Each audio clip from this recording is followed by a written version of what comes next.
Studios வியூவர்கள் அனைவருக்கும் வணக்கம். நான் உங்கள் ஹேமந்த். இன்னைக்கு ஸ்ட்ரெஸ் பஸ்டர் அப்படின்ற வார்த்தை கேட்டோடனே பல பேருக்கு ஞாபகம் வர வார்த்தை யாருன்னு பார்த்தா விஜய் சித்து பிளாக்ஸ் அப்படின்னு நிறைய பேர் சொல்லுவாங்க. இந்த விஜய் சித்து பிளாக்ஸ் இன்னைக்கு பல பேரால கொண்டாடப்பட்டுக்கிட்டே இருக்கு. கிட்டத்தட்ட 10 மாசத்துல 2.5 மில்லியன் சப்ஸ்கிரைபர் மேல ரீச் பண்ணிருக்காங்க. ஆனா இவங்களுடைய ஸ்டார்டிங் பாயிண்ட் யோசிச்சு பார்த்தா விஜய் சித்து பிளாக் சென்னைக்கு வரும்போது பல பேரால நிராகரிக்கப்பட்டிருக்காரு, அசிங்கப்படுத்தப்பட்டிருக்காரு, சொல்ல போனா பல பேர்கிட்ட ஏமாற்றப்பட்டிருக்காருன்னு சொன்னா நீங்க நம்புவீங்களா? அப்படிப்பட்ட விஜய் சித்துவோடைய மோட்டிவேஷன் ஸ்டோரி தான் இன்னைக்கு நம்ம கேட்க போறோம். கும்பகோணத்துல சாதாரண ஃபேமிலியில தமிழ் மீடியத்தை படிக்கக்கூடிய சாதாரண மாணவன் தான். ஆனா டக்குன்னு போனோடனே இன்ஜினியரிங் சேர்த்துறாங்க. இன்ஜினியரிங் படிக்கும் போது நிறைய அரியர் இருக்கிறது, ஆனா கொண்டாட்டத்துக்கு மட்டும் குறைவே இல்லை. சரி, ஃபைனல் இயர்ல இவ்வளோ அரியர்ஸ் வச்சுக்கோ, எப்படியாச்சும் கிளியர் பண்ணணும்னு சொல்லிட்டு பிட் அடிச்சு அதுலயும் மாட்டிக்கிறாரு. சொல்ல போனா டிகிரியும் பெருசா படிக்கல. சரி, என்ன பண்ணலாம்னு பார்க்கும்போது நமக்கு சின்ன வயசுல இருந்து என்ன பிடிக்கும்னா இவருக்கு மீடியா தான் ரொம்ப பிடிக்கும். சரி, என்னாலும் சரி சென்னைக்கு போறோம், மீடியால பெரிய ஆள் ஆகிறோம், சன் மியூசிக்ல எல்லா சேனல்லையும் நம்ம விஜேன்னு சொன்னா நம்ம பேர் தான் தெரியணும் அப்படின்னு சொல்லிட்டு முடிவு பண்ணி சென்னை கிளம்பி வராது. ஆனா இவருக்கு சென்னைக்கு வரும்போது கையில காசே இல்லை, வெறும் கனவுகளை சுமந்துட்டு வந்த அந்த ஒரு இளைஞன் தான் இன்னைக்கு இவ்வளவு பெரிய அசுர வளர்ச்சியை கண்டிருக்காரு. சென்னைக்கு வராரு, சென்னைக்கு சின்ன சின்ன சேனல்ஸ் போய் ட்ரை பண்றாரு. ஆனா இவருக்கு எங்கேயுமே பெருசா வாய்ப்பே கிடைக்கல. ஒருத்தர் உனக்கு நான் சான்ஸ் வாங்கி தரப்பான்னு சொல்லிட்டு அவருக்கு காசு வாங்கிட்டு ஏமாத்துறாரு.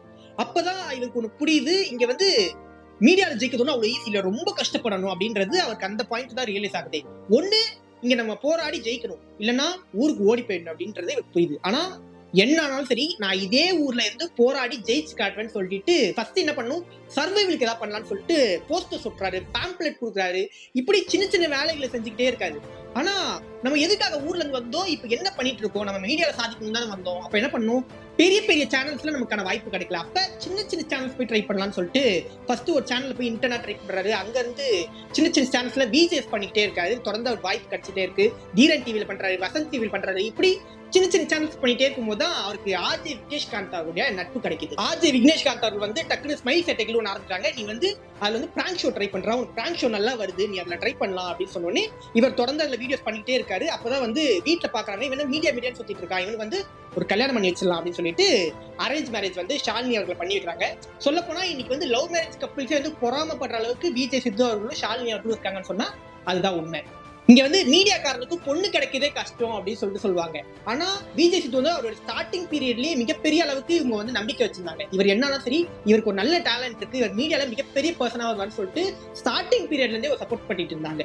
இவங்க எந்த அளவுக்கு ஒரு அண்டர்ஸ்டாண்டிங் கப்பல் பார்த்தா விஜய் சித்துக்கு மிகப்பெரிய சான்ஸா விஜயா டிவில ஒரு சான்ஸ் கிடைக்குது.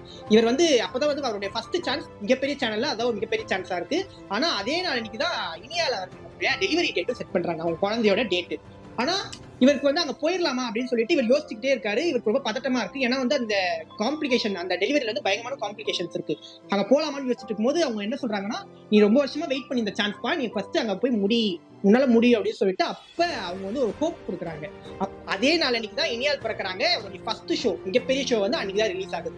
எப்படி விஜய் சித்து அவருடைய கெரியருக்கு ஷாலினி அவர்கள் அவ்வளவு சப்போர்ட்டா இருந்தாங்களோ, அதே அளவுக்கு விஜய் சித்து அவங்களுடைய ஒய்ஃபுடைய கெரியரையும் ரொம்ப சப்போர்ட் பண்ணிட்டே இருந்தாரு. அவங்க ஒரு வாட்டி பேச்சு வாக்கில் சொல்லும்போது, நான் எக்ஸாம் எழுதணும், கவர்மெண்ட் எக்ஸாம் எழுதுறேன் அப்படின்னு சொல்லும்போது, நீ அதை ட்ரை பண்ணக்கூடாது, ஒரு 2 வருஷம் நம்ம புரிஞ்சிருக்கலாம் அப்படின்னு சொல்லிட்டு 2 வருஷம் அவங்களை ஊருக்கு அனுப்பி படிக்க வச்சு இப்ப அவங்க ஒரு கவர்மெண்ட் ஆபீசராவோ ஆயிருக்காங்கன்னு சொன்னா தன்னுடைய ஒய்ஃபுடைய கெரியரையும் அவ்வளவு சப்போர்ட் பண்ணிருக்காரு. மீடியால படிப்படியா உயர்ந்துட்டே இருக்காரு. சன் மியூசிக்ல விஜய் ஆயிடுறாரு. அதுக்கப்புறமா பிளாக் ஷிப் ஒரு பக்கம் பண்ணிட்டே இருக்காரு. பிளாக் ஷிப்ல ஃபன் பண்றோன்றது மிகப்பெரிய ஹிட் ஆகுது. எந்த அளவுக்குன்னா பிளாக் ஷிப் மிகப்பெரிய பிராண்டாவே அது மாறிடுதுன்னு சொல்லலாம். ஆனா இவருக்கு தேவையான அங்கீகாரம் கிடைக்குது, இவருக்கு தேவையான புகழ் கிடைக்குது. ஆனா ஃபேமிலியோட பினான்சியல் ஸ்டேட்டஸ் மட்டும் பெருசா மாறவே இல்லை. எந்த அளவுக்குன்னு பார்த்தா இனியாலுடைய ஸ்கூல் பேமெண்ட் கூட என்னால பண்ண முடியல. அப்ப என் ஃபேமிலியை நான் முதல்ல சேஃப் கார்ட் பண்ணணும்னு சொல்லிட்டு தனியா பிளாக் ஷிப்ல இருந்து பிரிஞ்சு விஜய் சித்து பிளாக்ஸ்னு ஒன்று ஆரம்பிச்சாரு. 10 மாசத்துல 2.5 மில்லியனுக்கும் அதிகமான சப்ஸ்கிரைபர் வராங்க.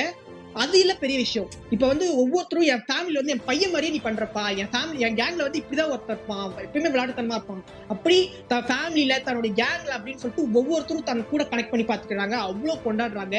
அவருடைய வளர்ச்சின்றது அந்த 10 மாசத்துக்கு போட்ட வீடியோவால அந்த வளர்ச்சி இல்லை. சென்னைக்கு இறங்கின நாள்ல இருந்து 10 வருஷத்துக்கு மேல நம்மளுடைய கெரியர் இதுதான் சொல்லிட்டு ஆரம்பத்துல இருந்து இன்னைய வரைக்கும் ஓடிட்டு இருக்காருல்ல, அதுதான் அவருடைய வெற்றிக்கான சக்சஸ்ன்னு நான் நினைக்கிறேன். விஜய் சித்து அவருடைய வாழ்க்கையை பார்க்கும்போது சமீபத்துல நான் படிச்சிருந்த ஒரு வரிதான் எனக்கு ஞாபகம் வந்துச்சு. கஷ்டமான காலகட்டங்கள் தான் அசாதாரணமான மனிதர்களை உருவாக்குகிறதுன்னு சொல்லிட்டு அதுல எழுதியிருந்தாங்க.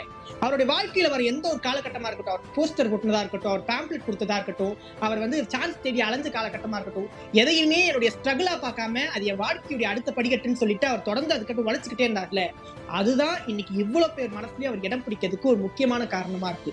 நம்மளும் நம்ம லைஃப்ல வர கஷ்டங்களை கஷ்டமா பார்க்காம அது என் வாழ்க்கையோட பாகமா பார்த்துட்டு அவர் பிளாக்ஸ் மாதிரியே சிரிச்சுக்கிட்டு என்ஜாய் பண்ணி கடந்து போயிட்டே இருந்தோம்னா கண்டிப்பா அவரை மாதிரியே நம்ம சக்சஸ் ஆகலாம். கண்டிப்பா இந்த வீடியோ உங்களுக்கு பிடிச்சிருக்கும்னு நினைக்கிறேன். மறக்காம இந்த வீடியோ உங்களுக்கு பிடிச்சிருந்தா லைக் பண்ணுங்க, ஷேர் பண்ணுங்க, சப்ஸ்கிரைப் பண்ணுங்க. முக்கியமா அடுத்து யாரை பத்தி பேசலாம்னு சொல்லிட்டு கமெண்ட்ல லீவ் பண்ணுங்க.